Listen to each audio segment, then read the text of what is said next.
Да прашам, вие сте ученички, нели? Да, Дојдете, да. дојдете. Ние снимаме една емисија на тема страв. Дали се плашите Не, вие? не се плашим. Во овој Па момент, зависи во кој момент. на пример, Например, Не се плашим. добро, храбри сме, нема проблем. никош не се уплашили од нешто.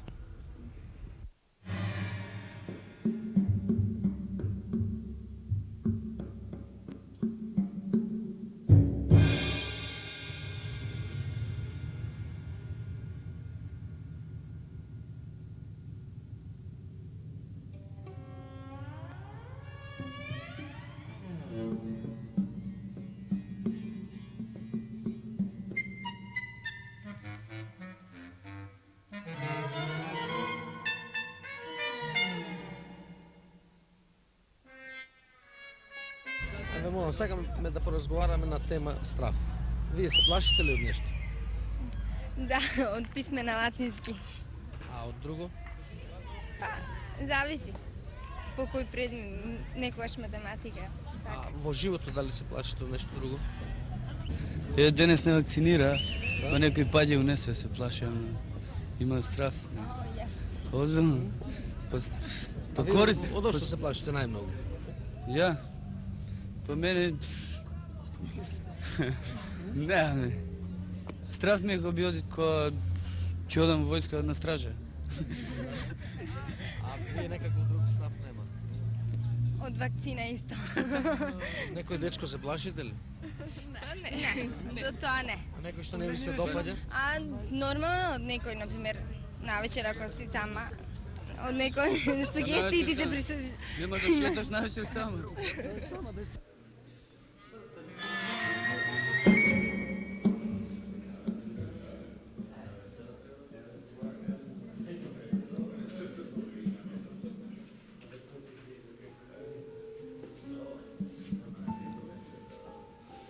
Ова е една предиспитна ситуација во која што веруваме дека секој студент доживува известна доза на анксиозност и страв. Тука и се наметнува прашањето кога стравот преминува во една болна состојба. Па рековме дека секој студент нормално е да доживува известен страв пред кабинетот на својот професор. Но без друго нездрава е состојбата ако тој се сврти и во паничен страв избега од испитот. Сосема нормално е да се доживува страв пред полетнување на авионот, но секако нездрава е состојбата ако човекот видливо вознемирен се сврти и се упати кон железничката станица. Еве ова беа примери кога чувството на страв во многу кус период преминува од здрава во нездрава состојба. Па моје лично мислење е дека ретко кој човек не се плаши. Јас конкретно најмногу се плашам вечерта, тоест дента пред испитот. Но не само тоа.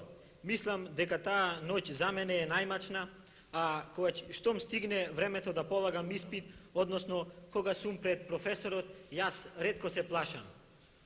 Има и други ситуации во животот пред кои се плашиме, но моје мислење е дека треба едноставно да бидеме цврсти и да веруваме дека во секоја работа можеме и ќе можеме да успееме. А стравот за живото суштество сметам дека е нормална работа.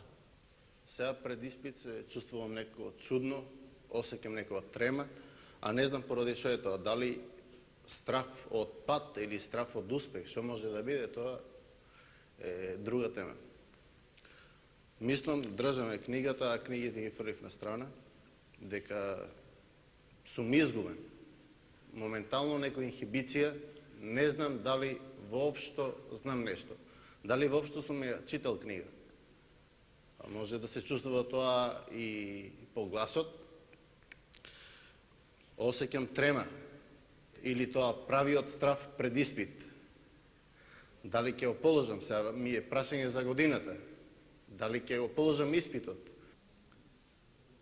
Втората варијанта на болниот страв е кога клучевите на логичното размислување не можат да најдат оправдание за постојаниот интензитет на стравот.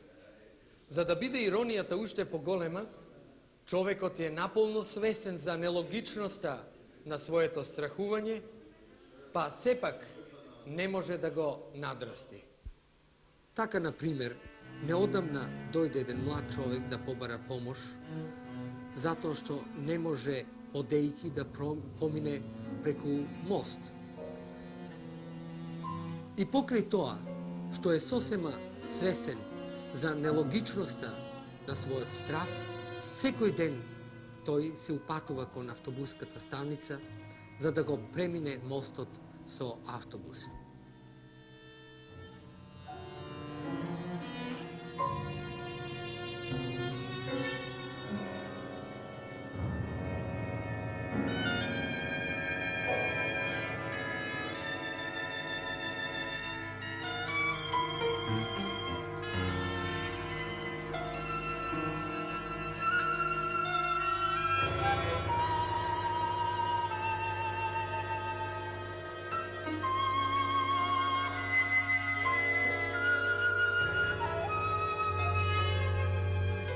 Уште почудна содржина на стравот е кај една жена во зрели години, мајка на 2 деца, која не смее да седне на столица кај што седел маж, плашејки се да не остане бремена.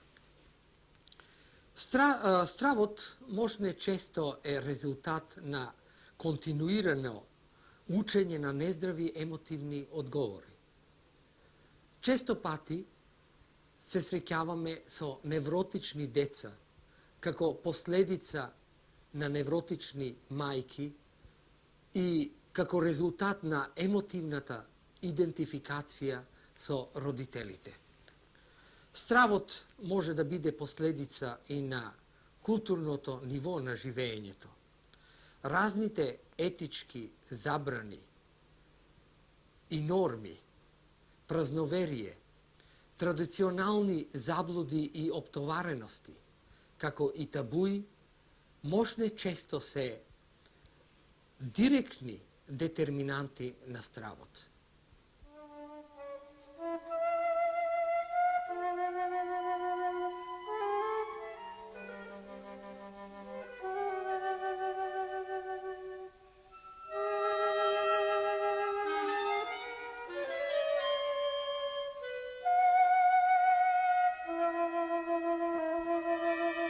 Неодамна еден млад човек дојде во ординацијата, жалејки се на целосна импотенција со својата скорашна сопруга.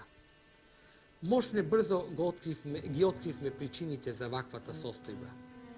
Родителите, оптоварени со традиционалниот рустикален морал, со денови и ноќи стоеле пред вратата на брачната соба. Се разбира дека проблемот беше решен мошне и едноставно во еден мотел на Мавровското езеро.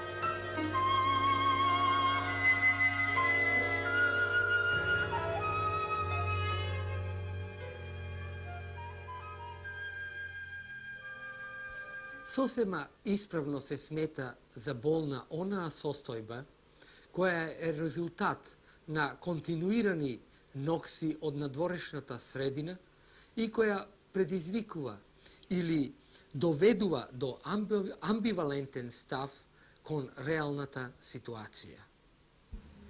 За илустрација, еве еден пример од нашата клиничка практика. Во ординацијата влезе еден видливо возбуден човек, кој покрај напорите што ги вложуваше не можеше да ја сокрие анксиозноста. Од разговорот со него дознавме дека е адвокат и дека поради состојбата како што ни рече, во која што запаѓа се почесто, помислува да ја промени професијата. Имено, јас мошне прецизно ги подготвувам своите пледоајеа. Меѓутоа, кога ќе се соочам со амбиентот на судската сала, истото тоа пледоаје едноставно исчезнува од моите мисли. Ако потрае ова вака, јас ќе морам да ја напуштам професијата. Сакам да ве прашам, докторе, очекувам искрен одговор. Постои ли излез од оваа моја состојба? Видите, сакам да ве прашам, можете ли да ми кажете што настанува во моментот кога исчезнуваат вашите, така да речеме, грижливо припремени пледоајеа и што и со што се заменуваат? Сакам однапред да ви предочам, докторе, дека секогаш сум чувствувал длабока аверзија спрема хомосексуалноста. Никогаш во мене не се појавила желба, а уште помалку потреба кон хомосексуалноста. Тој потоа ни рече дека во моментот кога се блокираат неговите мисли, тој започнува да се анализира во светлост на хомосексуалец и да пронаоѓа гестови и движенија што наликуваат на оние од хомосексуалец. Во тие мигови ме одзема паничен страф од препознавање на присутните. Мене ништо не ми преостанува освен во едностранно бегство да ја напуштам судската сала. Откако во неколку сеанси ја добивме потполната доверба на пациентот и неговата соработка, откривме неколку најкарактеристични сеќавања од детството. Тој бил обсипуван со исклучителна нежност од мајката, која, заменувајќи ја желбата за женско дете, така и се однесувала. Му облекувала фустанчиња, на долгата коса му врзувала панделка, а и околината го третирала како девојче. Тоа продолжило и покасно. На училиште машките деца одбивале да се играат со него, а тој бил упатуван да се дружи и да биде во друштво на девојчињата. Натаму пациентот ни рече дека се бавел покасно и со спорт. Да, бев добар спортист. Но и тука ме следеше она трча како срна, а тоа значеше како девојче. Со ова пациентот не упати на корењата на неговиот страв. Во случајов надворешните континуирани нокси го имаат претопено првобитниот страв во еден вид на социјална фобија. Значи, овој вид на страв, неоправдан страв, го наречуваме фобија. Кај овој пациент се работи за една дилема која веројатно настанала во периодот на пубертетот и која ја соочува личноста со прашањето што сум всушност јас, на кој пол му припаѓам и каква е мојата иднина.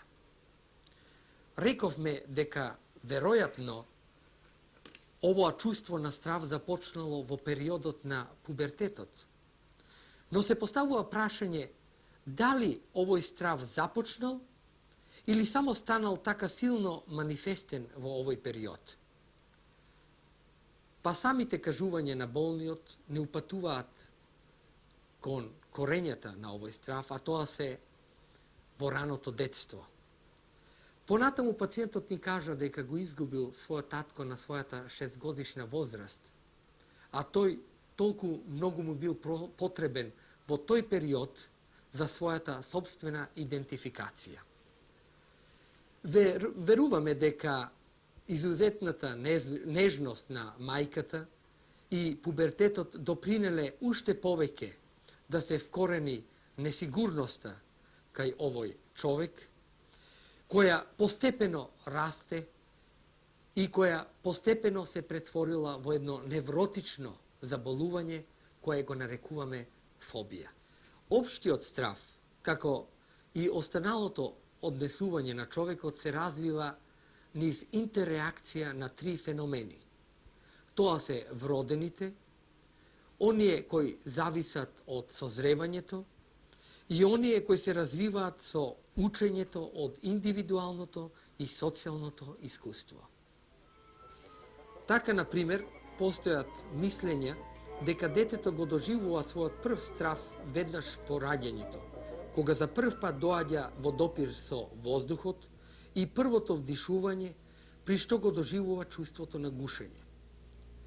Познато е дека бебињата се плашат од силен шум, а меѓу 8 и 12 месец покажуваат страф од непознати лица. Штом започнат да лазат, тие се плашат од височина, а веќе после првата година со страф реагираат кон животните. Детето ги започнува своите први социјални контакти дома, во кругот на најтесното семејство.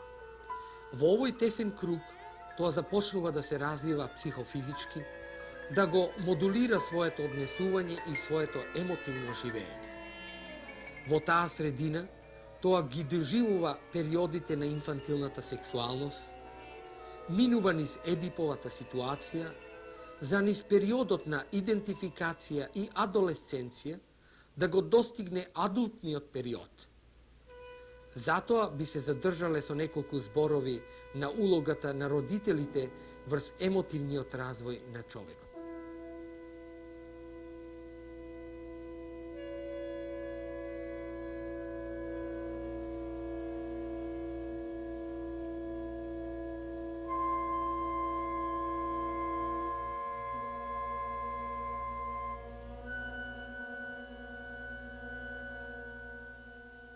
Чие е ова дете? Мајката на детето. Вие сте мајка на дете.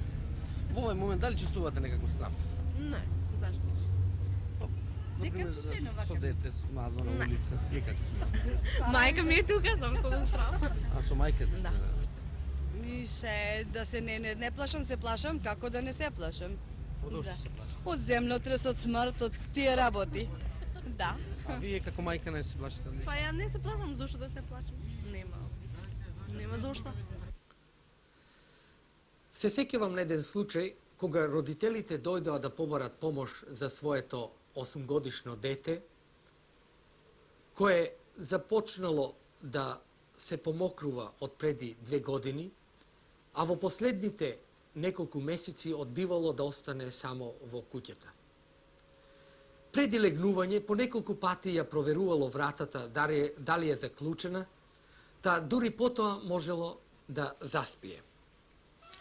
Со плачење се разделувало од таткото кој одел напад, а со денови го чекал на џамот кога ќе се врати. Од разговорот со родителите дознавме дека и двајцата се интелектуалци, премногу ангажирани, така да сосема малку им останува време да го посветат на своето дете. Таткото од пред 2 години се вработил како трговски патник, така да мошне често со денови е одсатен од домот. По овој разговор со родителите, јасно беше дека детето доживува страф, дека ќе остане само и ќе ги изгуби родителите. Неговите активности јасно зборува што се случува со него.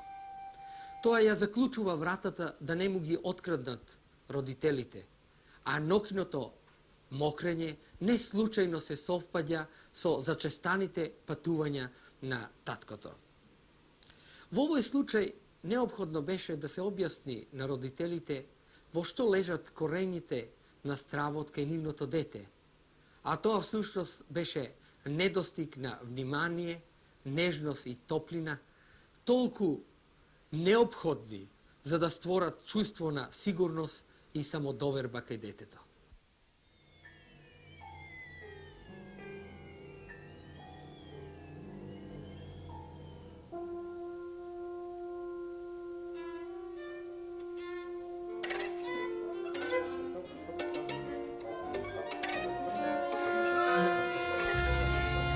добар ден сега. Може Чико да ме праша нешто? Да.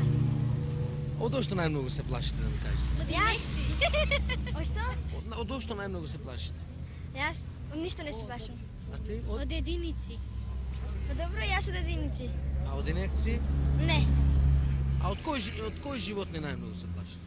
Јас од змија. Шо знам? А дали сте се исплашиле овие денови од нешто? Јас не. Не сум се А вашите другарчиња од што се плашат најмногу? Па ништо, скоро ништо. Не знам.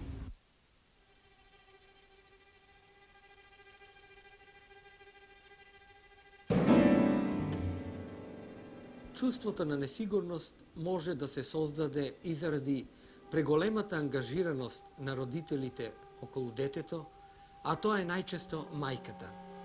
На тој начин се успорува созревањето на личноста, а детето тешко може да се добие со самосталност. Плашејќи се да донесе решение, тоа останува врзано за скутот на својата мајка, оставајќи ја иницијативата на неа. Најчесто овој проблем го среќаваме кога децата тргнуваат во забавиште или на училиште. Не сакајќи да се оделат од родителите, тие создаваат страв од училиште. Покасно, во адултното доба, ги среќаваме овие луѓе со поголем број на невротични потешкоти, а стравот е само една оддив.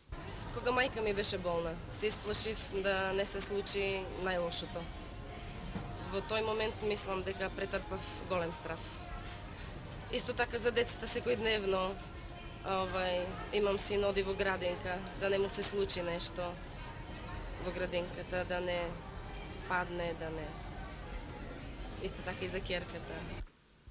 Не секогаш стравот и корењата на стравот ги навоѓаме во детството.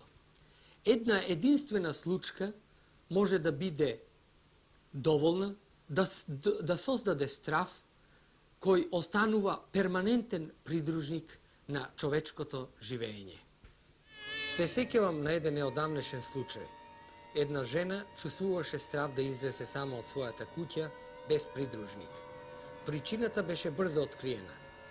Пред 2 години, одејќи по улица, таа почувствувала вртоглавица, снеможденост до таа мера што ја загубила свеста на тротоарот. Се разбира, незиното паѓање не било без причина, зашто тогаш таа едноставно била болна и било препорачено да не излегува. Меѓутоа, овој случај врз неа оставил толку силни траги, што сега сосема без причина се чувствувала како затвореник во својот собствен дом. Во наредната емисија ќе изнесеме некои други варијанти на стравот како несакан придружник на човекот.